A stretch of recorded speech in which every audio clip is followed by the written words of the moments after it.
Добар ден, почитувани. Добре дојдовте во магазинот за родителство 0+ месеци. Пубертетот е бурен период во кој децата се менуваат со неверојатна брзина во емоциите, однесувањето и начинот на комуникација. За многу родители ова е време исполнето со недоразбирања, нови ризици и предизвици што бараат трпение и вистински пристап. Доктор Камелија Симеонова, психијатар за деца и млади, ќе објасни како полесно да се помине оваа животна фаза и како да се зачува блискоста со тинеџерите. Останете на Телма, ќе оставиме простор и за ваши прашања на во програма.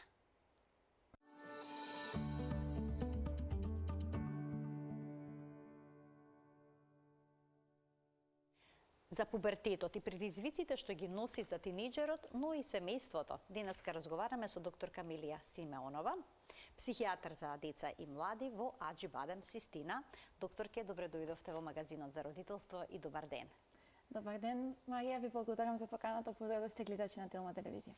Децата се порано влегуваат во пубертет. Пубертетот е една животна фаза која што носи предизвици како за децето на 10-11 години, така и за семејството, особено ако нивното дете пак влегло уште порано во пубертет. При тоа знаеме дека пубертетот носи промени како физички, така и психолошки.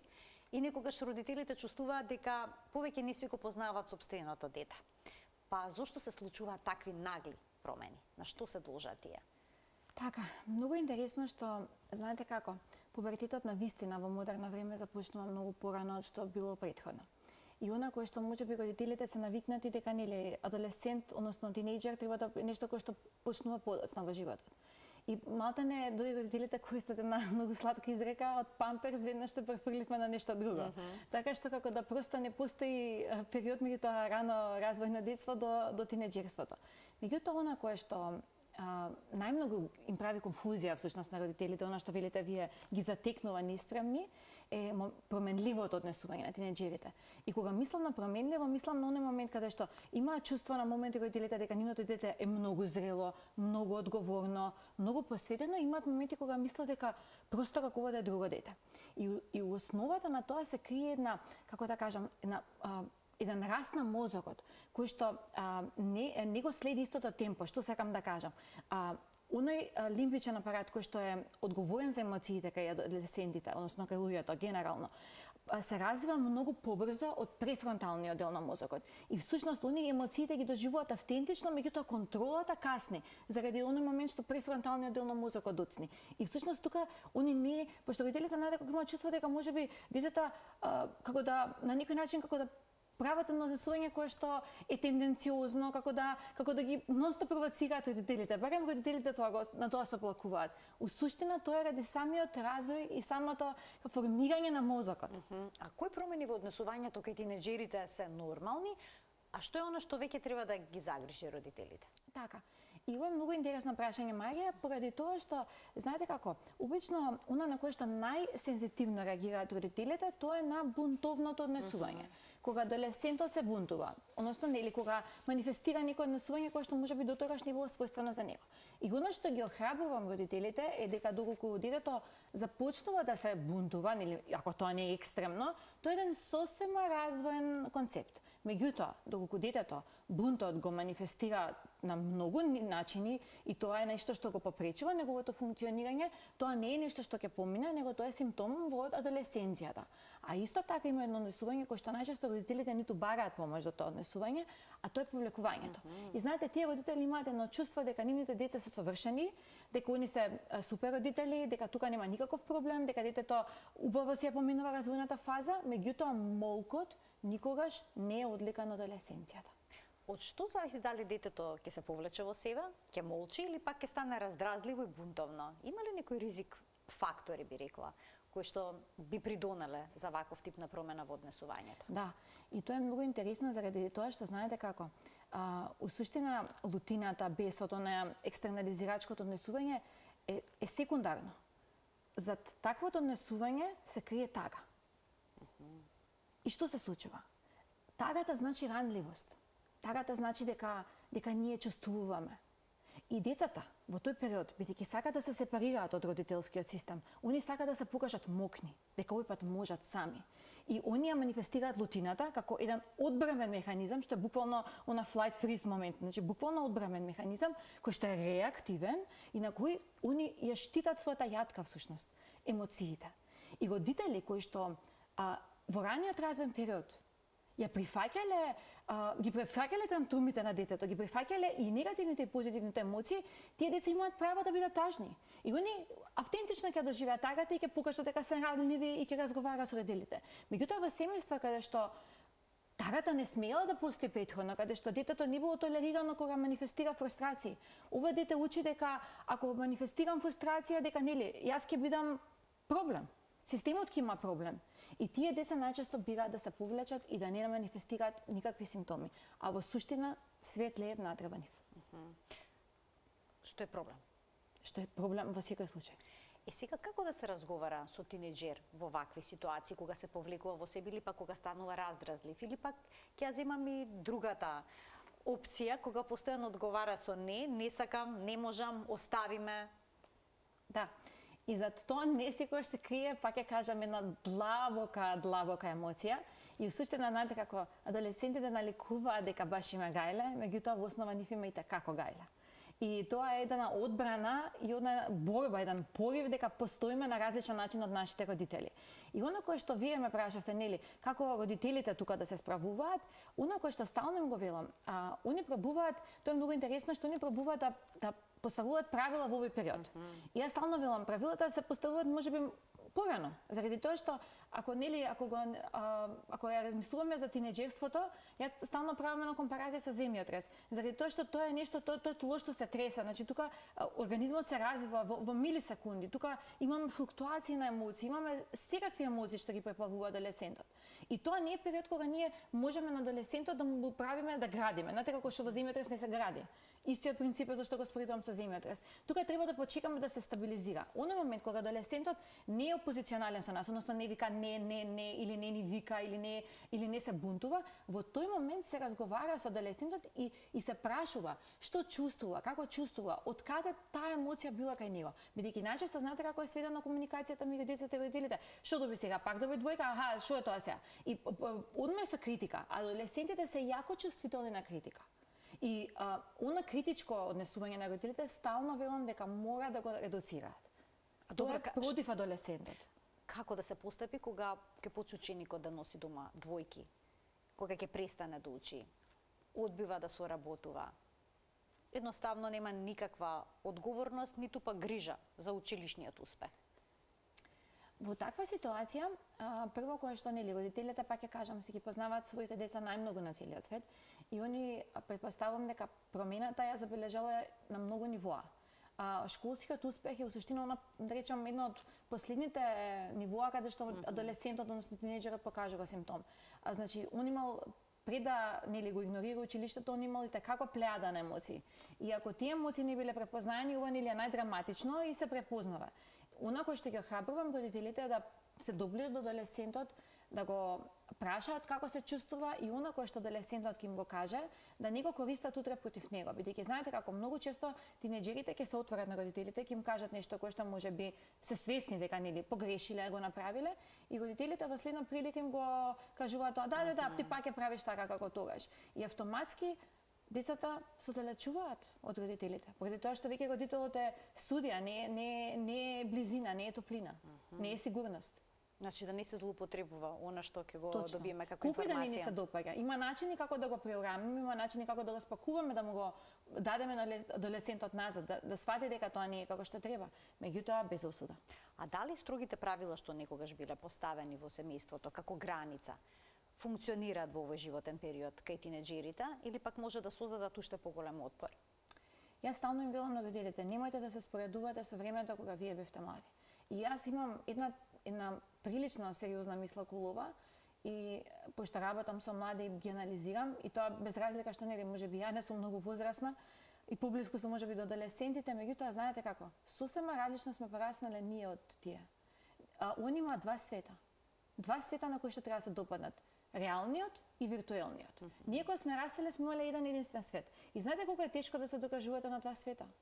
И овие млади имаат сериозна задача. И ние, знаете како, ние не го разбираме тоа со телефоните, ние не го разбираме моментот нели на допаѓање на тие социјални мрежи, заради тоа што ние не сме пораснале така. И знаете како многу е невкусно да го осудуваме нешто кое што ние не го разбираме. И треба да ја сватиме модерната адолесценција како личи. Не личи како нашата. И тие споредби, знаете како, ќе дадам еден пример. Како на вас не ви оди на работа. И сега, нели, колешката ќе ви каже како не ти оди, еве види како му оди на петко, на тебе не ти оди. Истото ние го правиме на младите. У наше време ние така не правевме. Знаете, во момент ние така не правевме, ништо не им врши работа на младите. Не можеме да ги споредуваме со нас. Прво ради времето во кое што сме пораснале. И друга работа која што исто така сметам дека е многу важна, многу порано жените раѓале, сега раѓаат многу подоцна.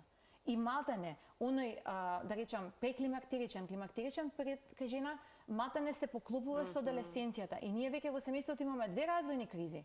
Тие не се акцидентални, очекувани се, меѓутоа постојат. Што значи тоа за однесувањето на тинејџерот, семејната динамика, кога се случува токму ова сега што го споменавте? Многу интересно, заради тоа што ви имате два света кои што хормонално се преплавени. И знаете како многу е тешко да се слушнат, заради тоа што едниот има една приказна, другиот има друга приказна. И тоа е она основата. Толеранцијата е ниска и на двете страни. Апсолутно, тоа треба да бидеме реални, особено ние жените што знаеме што се хормони. Како се решаваат овие проблеми? Има ли некаков рецепт, некаков посебен пристап? Барањето на помош не е срамота. Прво тоа е нешто кое што морам вака јавно да го изнесам, заради тоа што знаете како психијатрот, психологот се поистоветуваат со нешто дека нели ние не треба да сме, ајде понаводни се кажам, ние треба да сме луди за да одиме. Уостава не е така. Родителството е процес кој што доживотно се учи и никој не ни дал упатство како да бидеме родители. И сосема окей да побараме помош, бидејќи во тие емоции во тој период ние сме преплавени од емоции. И човечки е да грешиме. И знаете како, ниједна грешка не е страшна која коригираме. Меѓутоа ако грешиме, последиците ги оставаме кај адолесцентот. Повеќе кај адолесцентот заради тоа што он е во развој. Нашата структура е веќе развиена, нашите его снаги се многу повисоки. Адолесцентот е во развој. А како со адолесцентот, односно со тинејџерот да се разговара за чувствителни теми, например сексуалноста, врските, интернет ризиците, бидејќи се постојано на социјалните мрежи, алкохолот, дрогите? Знаете како, тоа се баш како што кажавте вие, тоа се табу теми. И колку ние поотворено зборуваме, тие помалку ќе бидат табу тема. И јас знам дека родителите нели има чувствително кога треба да зборуваат за сексуалност, меѓутоа знаете како, сексуалноста е таа која што го држи во видот. И многу е невкусно да тоа го оставаме во една категорија која што е забранета. Или да морализираме нешто или да ги осудуваме младите. Поради тоа што знаете како и сексуалните односи започнуваат сега многу порано од претходно. А пак ќе кажам, ако направиме една компарација, нели порано жените кој период имале циклус, а кој период раѓале. А сега колку рано има девојчињата циклус, и тоа автоматски прави да и порано почнуваат со сексуални активности.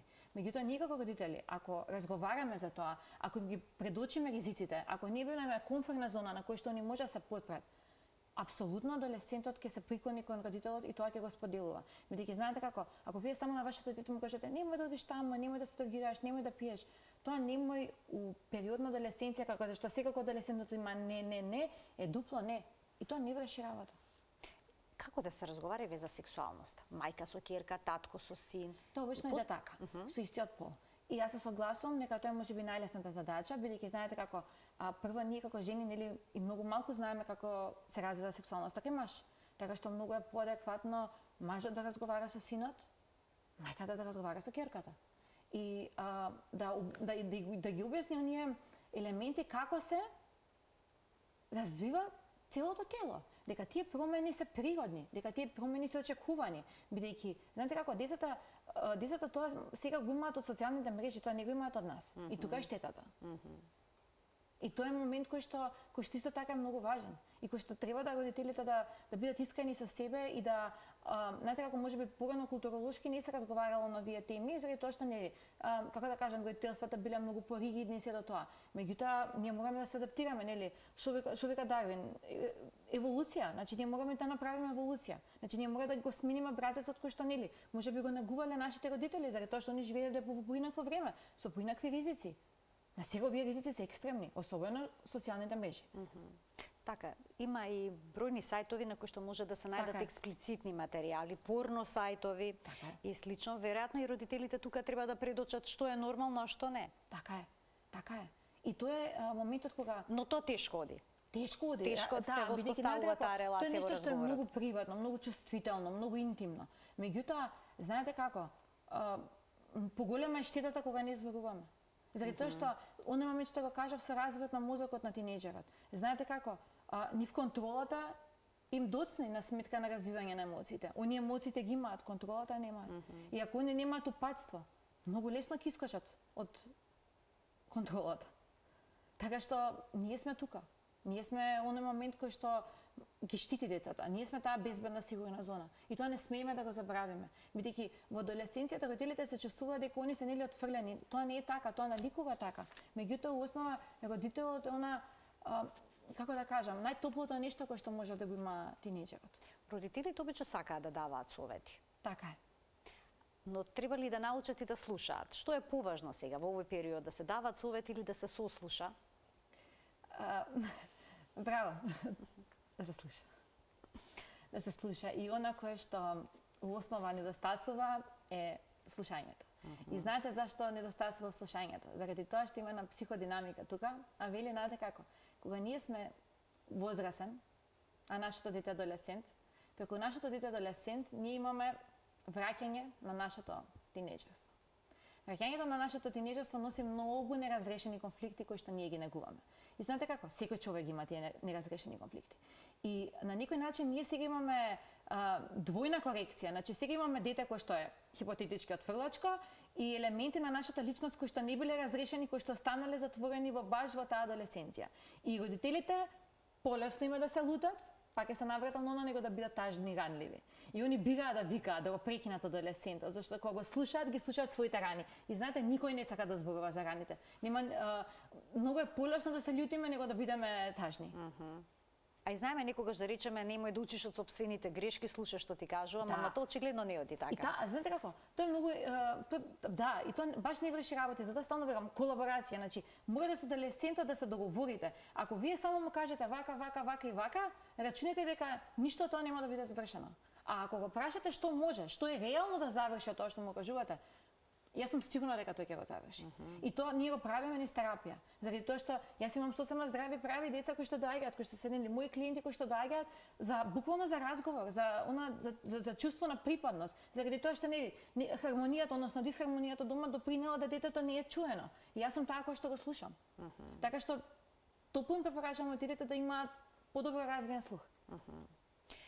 Да проговориме и за сонот кај тинеџерите. Почнуваат тие одеднаш да спијат до пладне. Што се случува со нивниот биоритам? Дали е нормално да имаат поголема потреба за сон? Сосем очекувано кога нели телото во развој да бара повеќе сон и нели затоа бебето се знае колку спие детето, колку спие тинеџерот и се знае дека најмалку спие нели возрастниот. Поради тоа што нели развојот е завршен. Меѓутоа основата е дека модерните генерации да имаат инверзија на сонот заради тоа што остануваат многу доцна навечер и подоцна каснат на училиште заради тоа што едноставно не може да станат заради тоа што останале вечерта до многу доцна. И тоа е нешто кое што не е нешто што е чудно. Тоа е нешто што ми се чини дека е пандемија кај младите. И знаете како, и она кое што најчесто го слушам како одговор на адолесцентите, па сите прават така.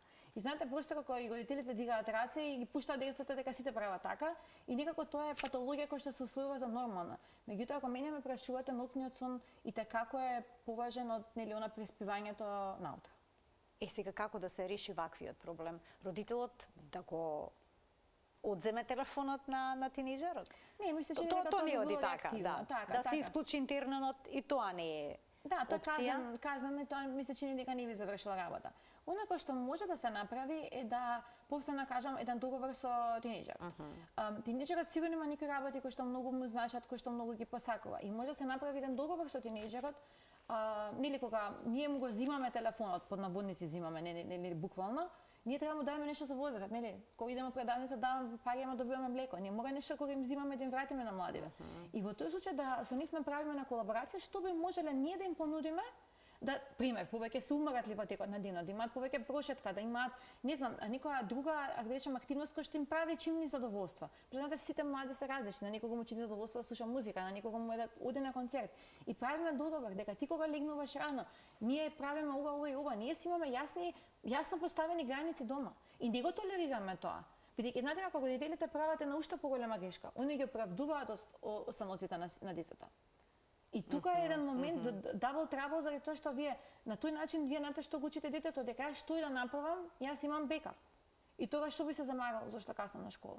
Кога има кој да ме покрие. Значи да не се оправда тие часови од доцнање. Апсолутно, за да децата, за да младите почувствуваат тежината на нивното однесување. Иначе како вие би почувствувале тежината ако немате санкција за тоа? Не волам да како родител да го казнам. Пазете, не сум уопште за модел на казна. Јас напротив и на моите родители што доаѓаат им велам, секогаш потенцирајте го позитивното однесување, потенцирајте го, мате не занемарете го негативното. Меѓутоа, тој е школски систем со правила и ред. И санкцијата е во однос на школскиот систем. Вие не го санкционирате вашето дете. Самиот систем му дава она што го заслужил. А вие му помагате да тоа не биде така. Уствари како на некој начин да се учествувате со неговото неспиење. Ке ги вклучиме гледачите од овој момент, почитувани емисијата Контактна, можете да се јавите, да поставите прашање кое што е поврзано со турбулентниот период од пубертетот, како за тинеџерите, така и за нивните семејства. Докторке, а што е со хаосот во детските соби, кога младите не сакаат, тинеџерите не сакаат да си го наместат креветот или пак да си ги средат алиштата во гардероберот? Што советувате во овој случај? Некогаш родителите креваат рака, ќе ја затворат вратата од детската соба и тоа е тоа. Дали е тоа добар пристап? Мене ми се чини дека собата не останува во хаос, што мајката обично тоа ги средува. Поправете ме. Тоа најчесто се случува, така. И ако јас однесувам како што сакам, а после мене се е средено, тогаш јас имам право да се однесувам како што сакам. Кога најверојатно фустанот на девојката, што е многу важен за петок навечер, нема да биде испран и ќе биде на земја, јас се прашам дали она следен пат ќе го остави на земја. Али ако мајката уредно го испери и го закачи на закачалка, во тој случај јас не го гледам мотивот кај детето да средува. Од нас зависи. Тука нема магија, буквално е како што правиме ние, тоа го прави детето. Ние му помагаме во суштина да симптомот обстојува. А знаете како зашто се плашиме дека ќе не отфрли? Ние како родители имаме еден низ целиот свој живот, пазете, јас сум родител и јас сум професионалец и кај мене постои тој страх. Дека моето дете ќе ме отфрли. Меѓутоа она кој што науката го вели, дека не постои дете на овој свет што не си го сака родителот. Не постои. Не е родено. Така што секој дете си го сака својот родител. Од нас зависи како родители кога ќе направиме тоа дете да се сака себе си. Бидејќи знаете како кога ние не сме добар пример, кога ние му викаме на детето, кога ние го казнуваме, кога ние постапуваме неадекватно и на ваков начин, ние му оштетуваме самодовербата на детето. А тоа нема да престане да не сака. Точно ли е дека во тинеџерските денови врсничките релации се поважни од семејните? Апсолутно. Апсолутно. И токму затоа претпоставам дека има вакви драматични промени во однесувањето. Така заради тоа што, извинете, може би прекинав. Тука е моментот на она кој што во суштина психолошки гледано, ние имаме два типа на сепарација. Едната е она примарна кога детето е нели доенче и после нели во една фаза кога вели не сите сме ја поминале, знаеме како е. Тоа е првиот момент кога детето се сепарира и како да учи, како веќе тој симбиотички процес, јас и бебето сме едно, веќе станува две. Тоа е првата сепарација. И таа е она каде што детето учи колку му е безбеден светот. Втората сепарација е адолесценцијата, е тинеџерството. Всушност тука детето гради сопствен идентитет. Тука прво се сепарира од нас. И тука е моментот каде што ние мораме да го пуштиме да заврши таа функција уредно. Заради тоа што децата што нема да се сепарираат, остануваат умрежени во својот семеен систем, остануваат малку некако во една брачна релација со своите родители и тие деца се прашувам кога би имале атачмент со партнер, заради тоа што они се веќе многу зафатени. Значи да се пушти детето, всушност представува израз на најголема љубов. Точно. Тоа е најголемата суштина. И знаете како? Да се пушти, не да се и можеби знаете како кога ќе го слушнат ова гледачите може да ќе мислат дека нели ние го пуштаме што сака да прави, не, да го пуштиме да расте. Да бидеме ние тука, ама да го пуштиме да расте. Заради тоа што ние, знаете кога сме на хеликоптер родители, кога носно поставуваме контрола, знаете како, тоа не е во контекст на љубов, одма ќе ви кажам. Тоа е во контекст на себе љубов, односно јас си го смислувам моето време, јас се реализирам преку тинејџерот. Тоа не е здрава љубов, тоа е умрежена љубов. Умрежената љубов не дава раст и развој. Треба да го пуштиме да бидеме тука. Тука за се што му треба. Блиско, ама сепак далеко. Така, и сега како да се постават овие граници блиску, но сепак далеко? Знаете како да се постават? Сега во модерно време јас гледам, родителите имаат нели апликации, го следат аделесцентот каде му пререкуваат ако нешто нели случајно го лоцирале во тоа време во толку саат. И просто тоа изгледа како еден мониторинг. Значи како детето има мониторинг. И онако што е најчовечки, најголема благодет, нели за тоа затворот уствари представува казна, е кога никој ќе не земе слободата. Тука грешат родителите. Значи, вие дури да го следите ваше дете, јас апсолутно го правдувам следењето, да не ме сватите погрешно. Ја би сакала да знам точно каде е моето дете.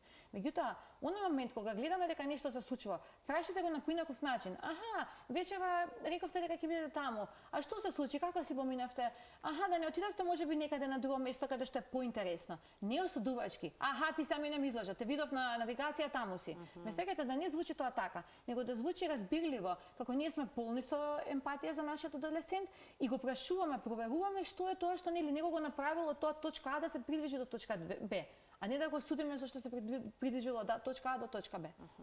Споминавте дека врсниците се многу важни во овој период, што доколку детето постојано минува друштва, постојано минува пријатели, па потоа почне да се дружи со проблематични тинејџери. Како во таа ситуација да се реагира?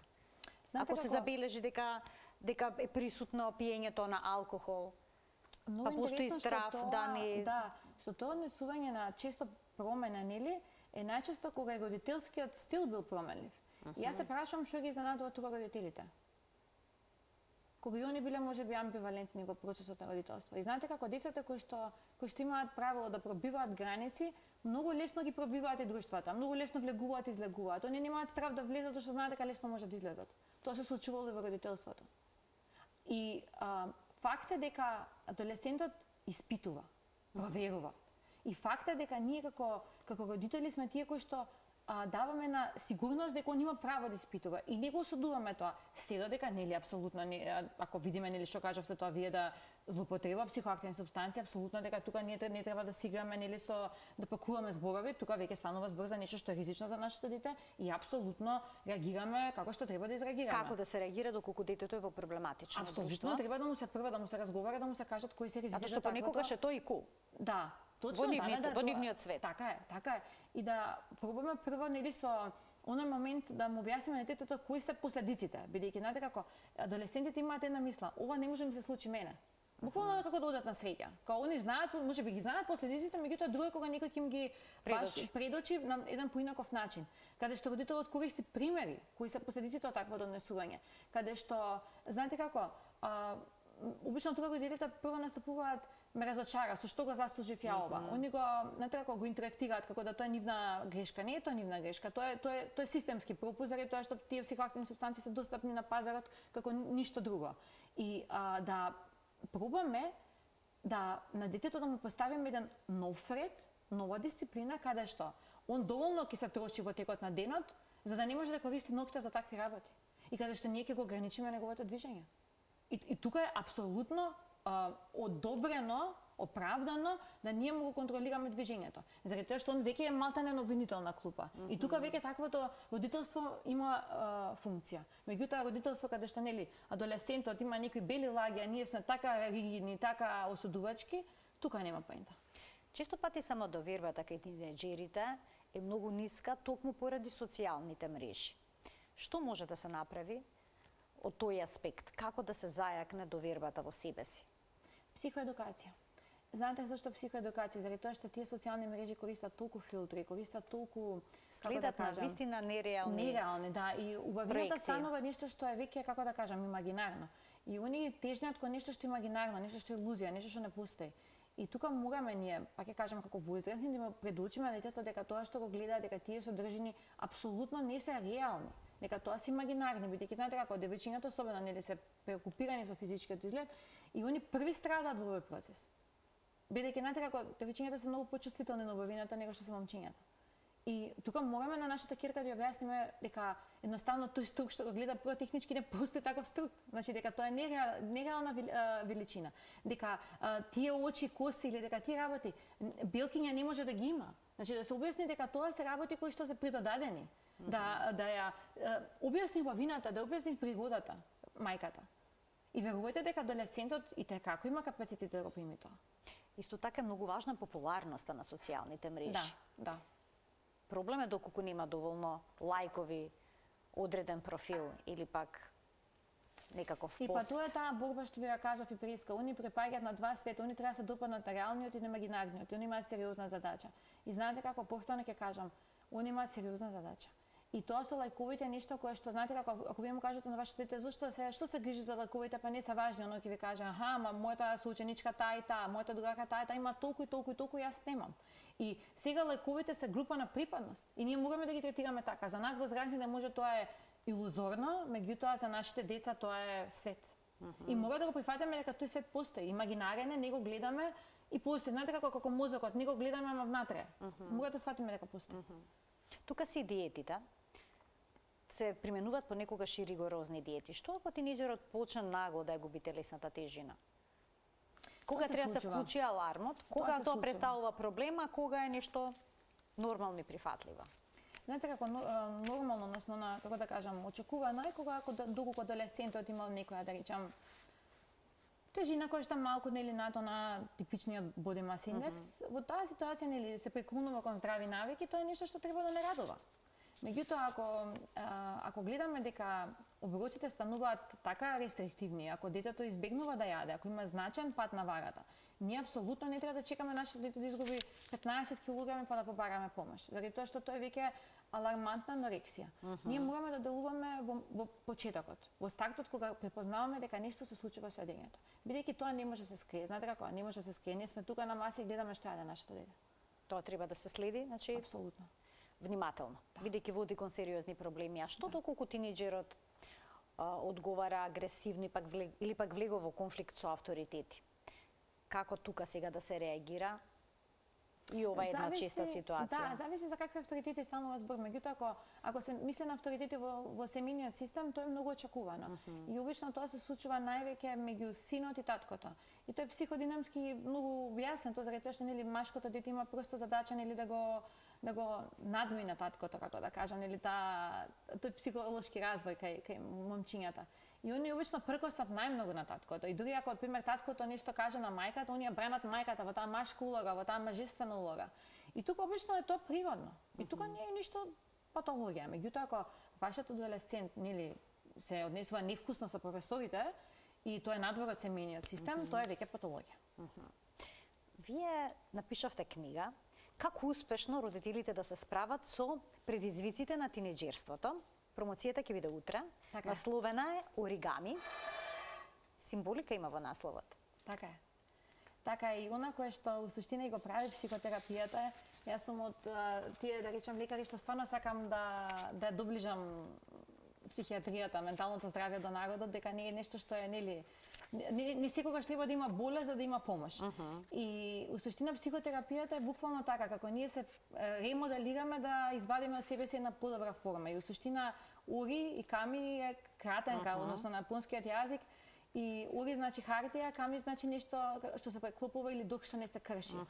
И у основа е баш символички, заради тоа што знаете како, со секој нов преклоп ние имаме нова форма. И у суштина преклопите она кој што ни остава некој белек во развојот, е тоа кој што у суштина ја прави формата поубава. Така, зборувате за зборовите што ги изговараме дека тие може да исцелат или пак да повредат, за првото бунтување, навистина срцето што боли, навистина интересна содржина наминете за родители? Така е, наминете за родители, за буквално како еден практичен прирачник со конкретни примери од секојдневниот живот, кои што ми се чини дека би им помогнале на родителите во тој бурен период да помогнат на себе си и на самиот семеен систем, бидејќи повторно ќе кажам, адолесценцијата е една од најбурните периоди во семејниот систем.